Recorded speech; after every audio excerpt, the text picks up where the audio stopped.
I'm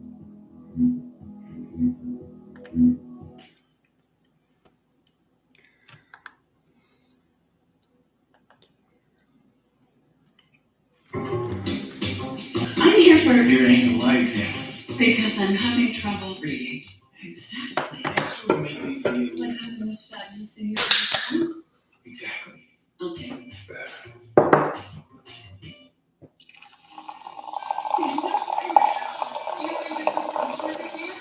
Yeah, man.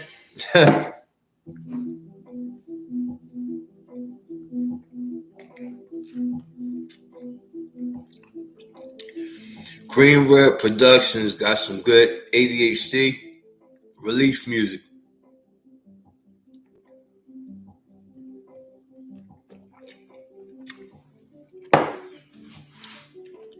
They got a type of music that goes with my ADHD. You ever play dice? Rolling the dice? My relationship with Jehovah God is that every time I open the Bible, Jehovah speaks to me like we're on the telephone sometimes. And it's interesting because I'm an anointed Christian with regards to directives I have, being Michael, the angel that I am. And it's just not no game, but this is the old Bible I had. Basic. This is the Bible that was used in the 80s, the 90s. This one here, this came about around 2014 for Jehovah's Witnesses. This is a reference Bible. This came about the time when Brooklyn Bethel was not disbanded, but it was moved to a place in Syracuse, New York. And they publish and they motivate differently. This is after JW Broadcasting and JW.org.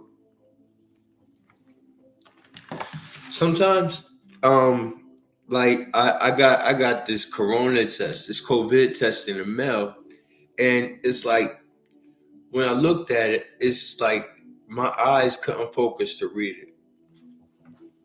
So I don't read a lot. But I was thinking about something called the Theocratic Ministry School, and I'm going to get in here, and I'm going to pick something nice. We in John Corinthians. Sometimes you get some good stuff. Deuteronomy. Here we go. Watchtower Bible and Tract Society, 1961, 81, 84. It says Pennsylvania. Publishers, Watchtower Bible and Tract Society of New York, Incorporated, Brooklyn, New York, USA. Afrikaans, Albania, Arabic, Cubano, Chinese. It doesn't say Mandarin. I want to get right in here, and I want to do Deuteronomy 33. I want to do Deuteronomy 33. I want to do Deuteronomy 33, 1 through 18. You know Deuteronomy in the Bible, so let me locate, you know what I mean, my light so that I can accomplish this. All right, we look clear.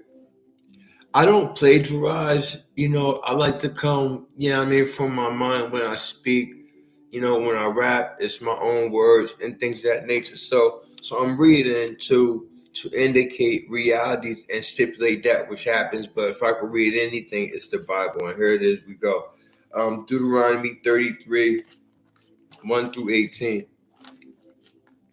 Now this is the blessing with which Moses, the man of the true God, blessed the sons of Israel before his death. And he proceeded to say, Jehovah from Sinai, he came, and he flashed forth from Seir, S-E-R, Siri upon them. He beamed forth from the mountainous region of Paran, and with him were holy myriads. At his right hand, warriors belonging to them.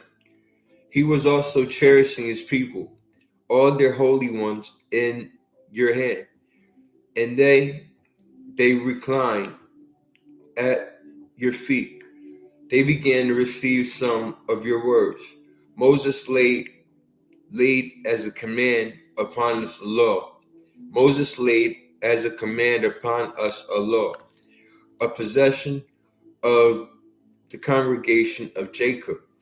And he came to be king in Jerusalem, king in Jeshua. When the heads of the people gathered themselves, the entire number of the tribes of Israel, let Reuben live and not die off, and let his men not become few. And that was Judah's blessing. And he went on to say, Hear, O Jehovah, the voice of Judah. Hear, O Jehovah, the voice of Judah. And may you bring him to his people. His arms have contended for what it is, for what is his. And may you prove yourself a helper from his adversaries. And as to Levi, he said, Your Thummim and your Urim belong to the man loyal to you, whom you put to the test at Massa. You began to contend with him by the waters of Meribah, the man who said to his father and his mother, I have not seen him.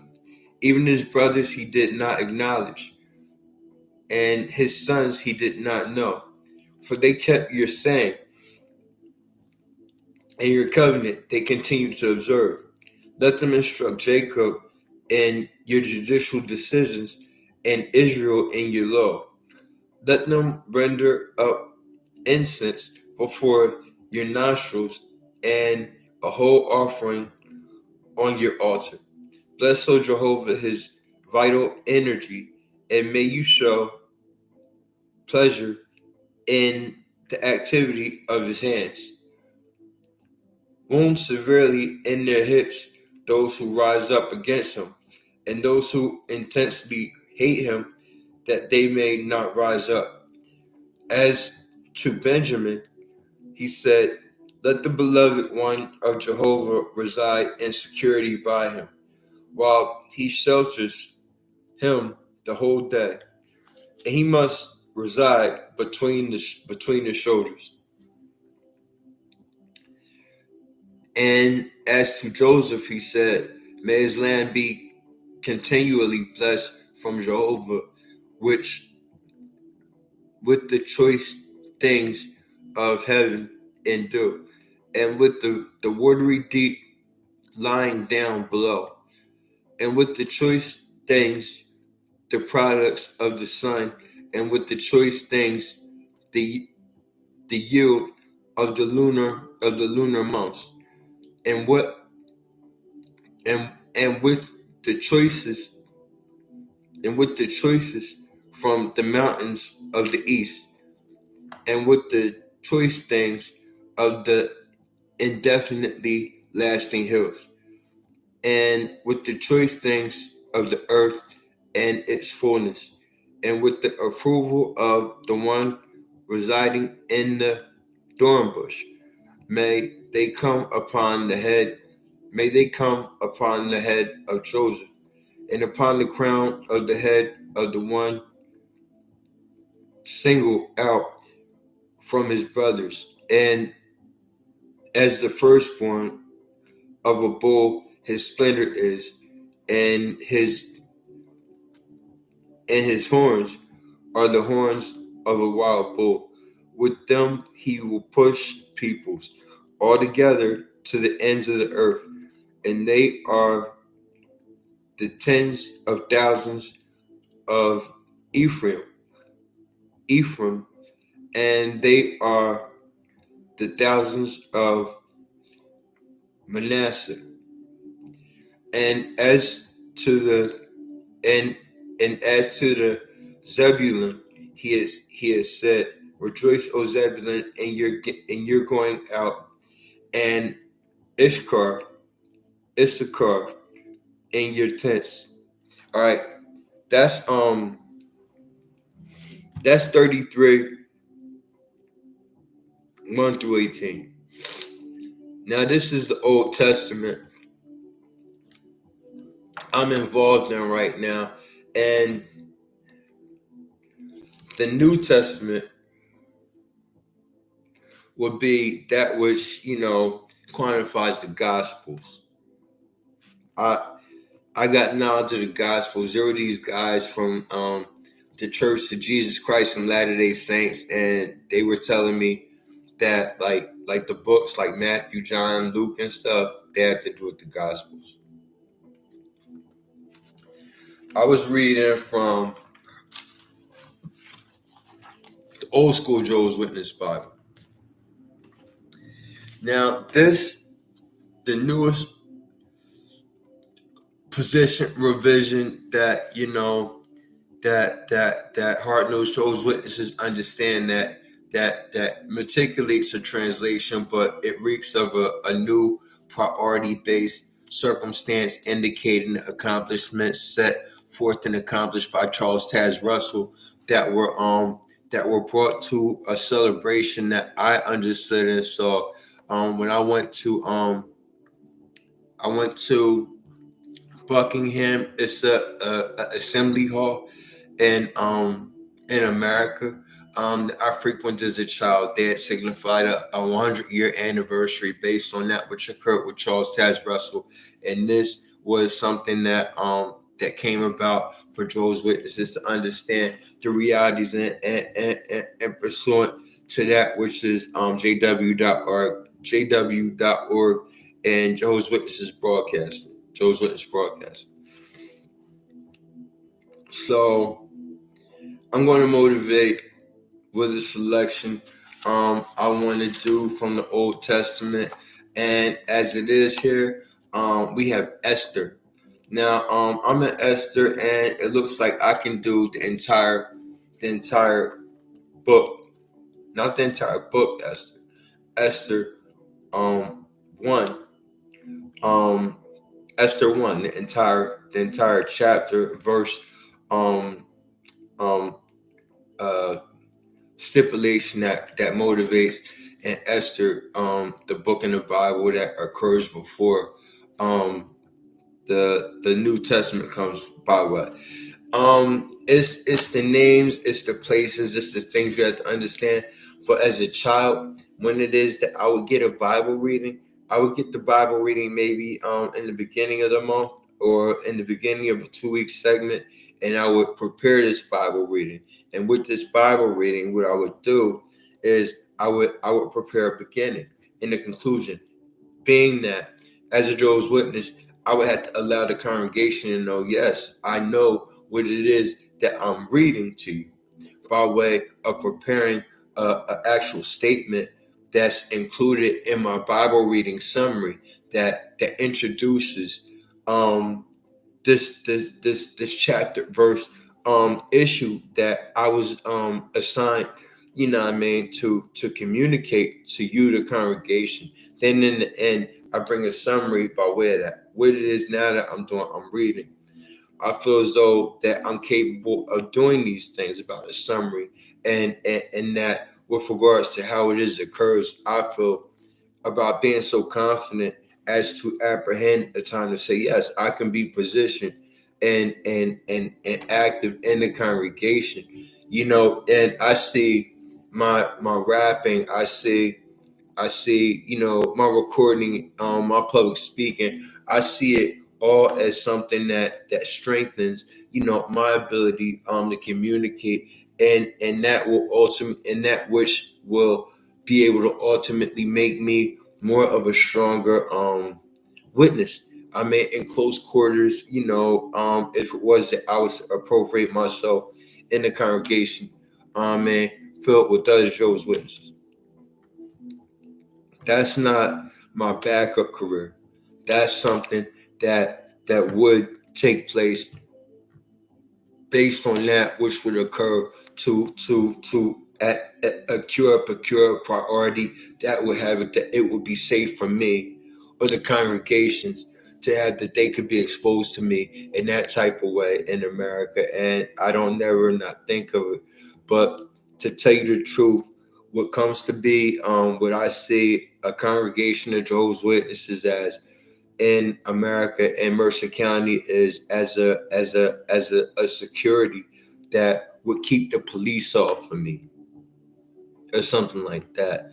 And I really, am very active and very close to Jehovah myself, and here, and maybe even these segments I'm breaking out and involve myself in reading the Bible publicly as it is I am, that can strengthen my resolve. I really don't, attend that many libraries, but there may be a time when I'm called to a point where it is that I have to be introduced back into Jehovah's um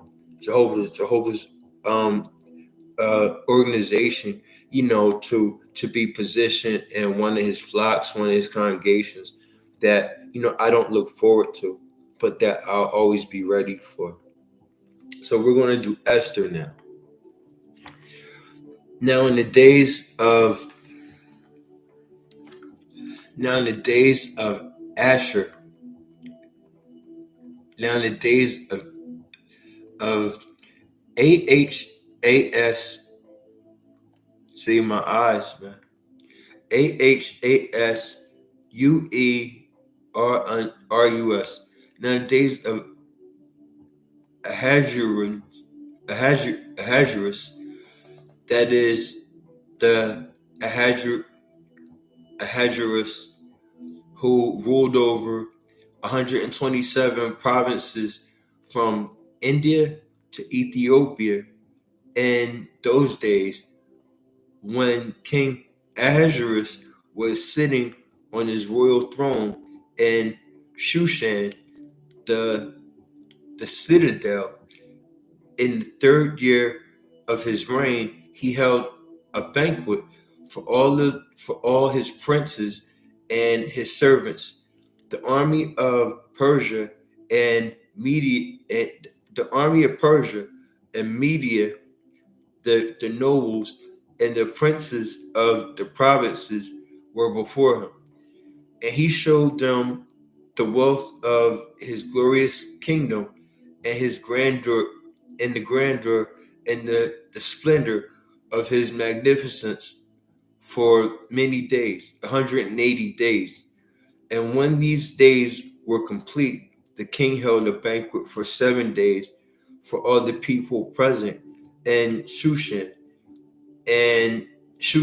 the citadel, from the greatest to the least. In the courtyard of the garden of the king's place, there were linen, fine cotton, and blue maderet, purple wool, and the silver rings, pillars of marble, and couches of gold and silver on the pavement of porphyry marble, pearl and black marble. Wine was served in gold cups. Each cup was different from the other, and the royal wine was plentiful according to the means of the king. The drinking was according to the rule that no one was under compulsion, for the king had arranged with the officials of his palace that each should do as he pleased. Queen Vashti Queen Queen Vashti also held a banquet for the women at the royal house of King Ahasuerus.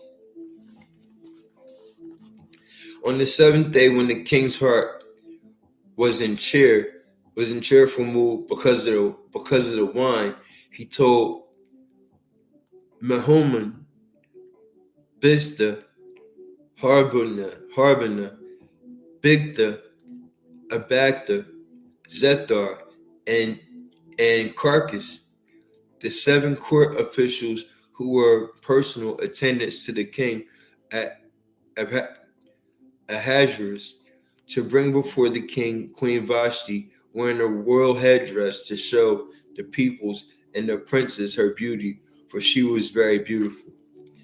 But Queen Vashti kept refusing to come at the king's order that was conveyed through the court of the officials, and at this the king became very angry, and his rage flared up within him. The king then spoke to the wise men who had insight with regards to the precedents, for in this way the king's matter came before all those versed in law and legal cases. And those closest to him were Kashina, Shithar, Admatha, Tarmakan, no, Tarshish, Tarshish, Merus, Mersina, and Memucan, 7 princes of Persia and Media who have access to the king and who occupied the highest positions in the kingdom. The king asked, according to the law, what is to be done with Queen Vashti, because she has not obeyed the order of King Ahasuerus conveyed to the court of officials. To this, Memucan said, in the presence of the king and the princess, this is not against the king alone that Queen Vashti has done wrong, but against all the princes and against all the peoples of all the provinces of King Ahasuerus. For what the queen did will become known by all the wives, and they will despise their husbands and say, King Ahasuerus said to bring in Queen Vashti before him, but she refused to come. This very day, the princes of Persia and Media who know about what the queen did will talk to all the princes of the king, resulting in much contempt and indignation. If it seems good to the king, let a royal decree be issued from him, and let it be written among the laws of Persia and Media, Media, which cannot be repealed, that Vashti may never again come in before the king Ahasuerus, and let the king confer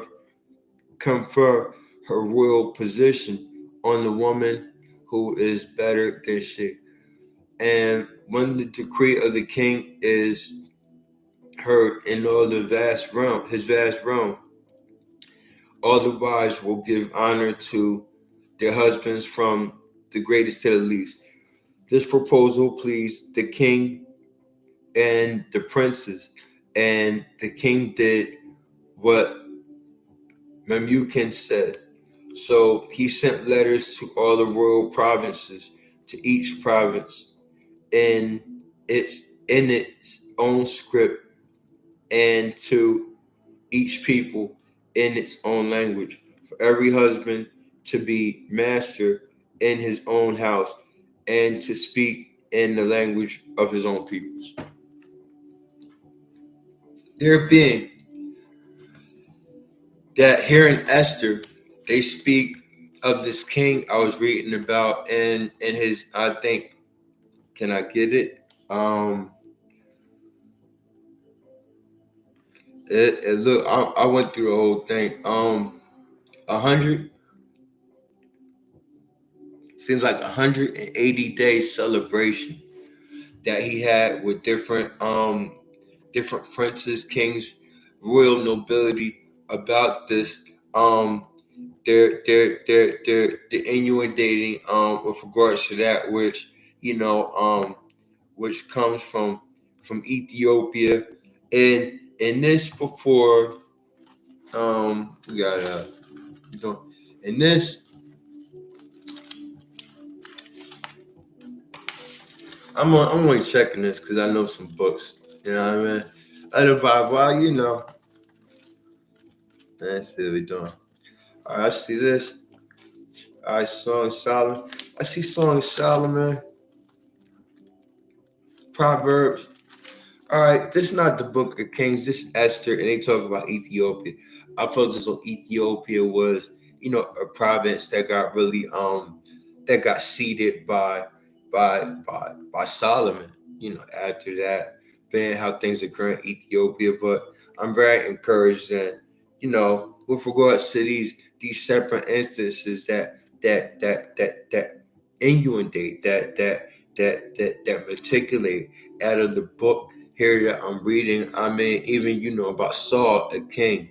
You talk about Jesus. I mean, Jesus wasn't located, in life as a king, but that which occurred, after Jesus' death. The Testament and the direction of the Bible really led to places, in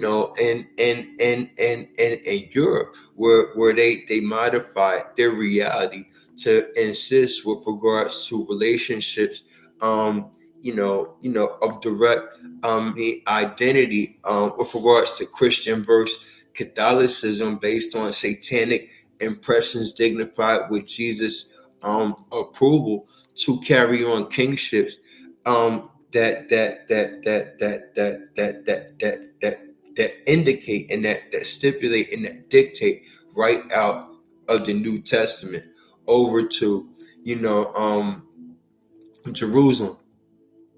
They talk about Saladin and the Crusades, and it's just that. But before Jesus, it was much business being done, and I know that. So about that, this is the other Bible, and I use it. But I mean, to think about it, it wasn't something I would have had, and a lot of thoughts go through my mind, as well as that which could occur with exercise, that I could use, like a Roboto baby, and these things that make you sharper as a person who could speak, or that get the molasses out of your tongue when you got to start using it to articulate and supervise circumstances. I mean, vocabulary as a speaker. So I mean, I'm very, very encouraged by the amount of time that I got to accomplish these two Bible readings and that which it is that I spoke of and was able to bring to light, by way of what it happens to be. These are not paperweights. And I've been having the time, a lot of times when I attend the memorial of Jesus Christ's death, I get a time to look into the Bible, and now what it is I have is that it's just a special priority, and a reason I get to approach how it is I was approached.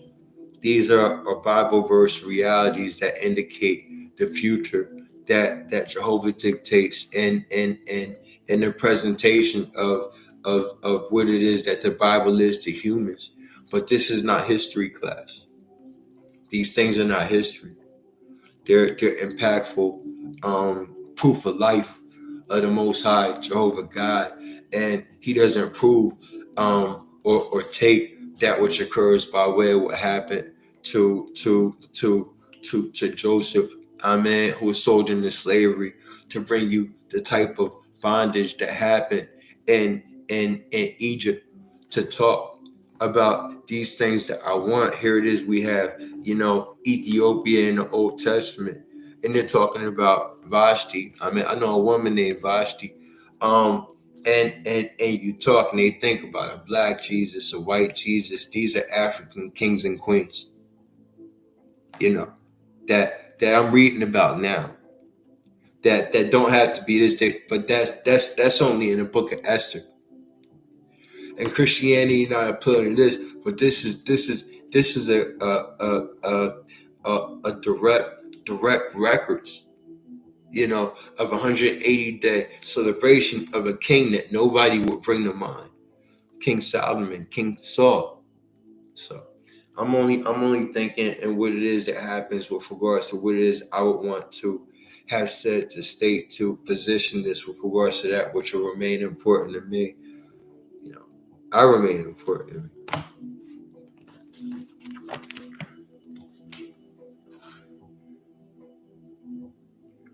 This I like. My handwriting. My handwriting remains important to me. And what happened is that this Bible, it was a gift I received when I was in the Kingdom Hall around the corner. It's soft, it's brand new. But I might tell you about it. I was at the Kingdom Hall and, somebody I love gave it to me. So, I never really trusted this Bible because, how new it is. But, I could read it. I was reading this Bible and it did a lot as it covered Nebuchadnezzar. So, I often say in Jesus' name, amen, but I'm not eating food yet, but I'm cooking some good ribs. I wanted to, photograph and locate me with regards to my rib recipe. But, let's see. I didn't shave. This might be a good time to shave. I might be able to get my mustache, but, So, you got your teeth in. What I said I was going to do, I said I was going to put my teeth in and stuff like that. Do what I was going to do. But, it's, I've been doing out with a break. I'm not going to leave my false teeth in. I want to say that, but it's like putting your shirt and tie on. I said I was going to do my Bible reading. I said I'm going to put my dentures in, but now I got to look for some more fixes in.